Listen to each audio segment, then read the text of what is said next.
Genesis chitsauko chechishanu. Kubva kuna Adamu kusvikira kuna Noa.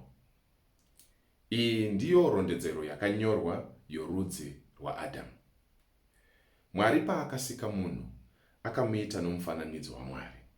Akavasika murume nemukadzi uye akavaropafadza. Uye vakati vasikwa akavatumidza kuti munhu. Adamu akati agara makore 130 akabereka mwanakomana akafanana naye, akanga akamutodza. Akamutumidza zita rokuti Seti. Shure kwokuberekwa kwaSeti, Adamu akararama kwamakore 900 uye akaberekazve vamwe vanakomana navanasikana. Pamwechete Adamu akararama kwamakore 730 uye ipapo akafa. Seti akati agara makore 105 akabereka Inoshi. Uye shure kwokubereka kwake Inoshi, Seti akararama kwamakore 900 uye akavazve navamwe vanakomana navanasikana. Pamwechete Seti akararama kwemakore 112 uye ipapo akafa. Inoshi akati ararama kwemakore 20 akabereka Kenani. Uye shure kwokubereka kwake Kenani, Inoshi akararama kwamakore 515 uye akavazve navamwe vana vakomana navasikana. Pamwechete Inoshi akararama kwemakore 125 uye ipapo akafa. Kenani akati ararama kwemakore 80 akabereka Maharareri. Uye mushure mokubereka kwake Maharareri, Kenani akagara kwamakore 140 uye akavazve navamwe vanakomana navanasikana. Pamwechete Kenani akararama kwamakore 110 uye ipapo akafa. Maharareri akati agara kwamakore 65 akabereka Jaredhi. Uye mushure mokubereka kwake Jaredhi, Maharareri akararama kwamakore 130 uye akavazve navamwe vanakomana navanasikana.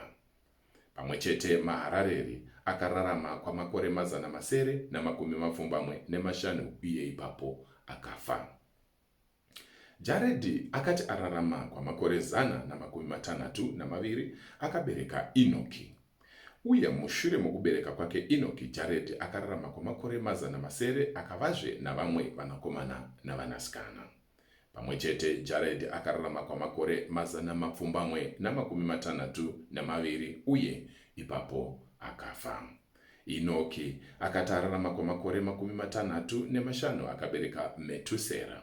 Uye mushure mokubereka kwake Metusera, Inoki akafamba naMwari kwamakore 300 uye akavazve navamwe vanakomana nevanasikana. Pamwechete Inoki akararama kwamakore 365. Inoki akafamba naMwari. Ipapo akasazovapo nokuti Mwari akamutora. Metusera akati ararama kwamakore 180 akabereka Rameki. Uye mushure mokubereka kwake Rameki, Metusera akararama kwamakore 180 uye akavazve navamwe vanakomana navanasikana.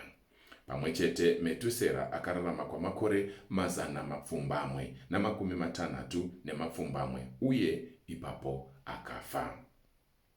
Rameki akati ararama kwamakore 120 akabereka mwanakomana.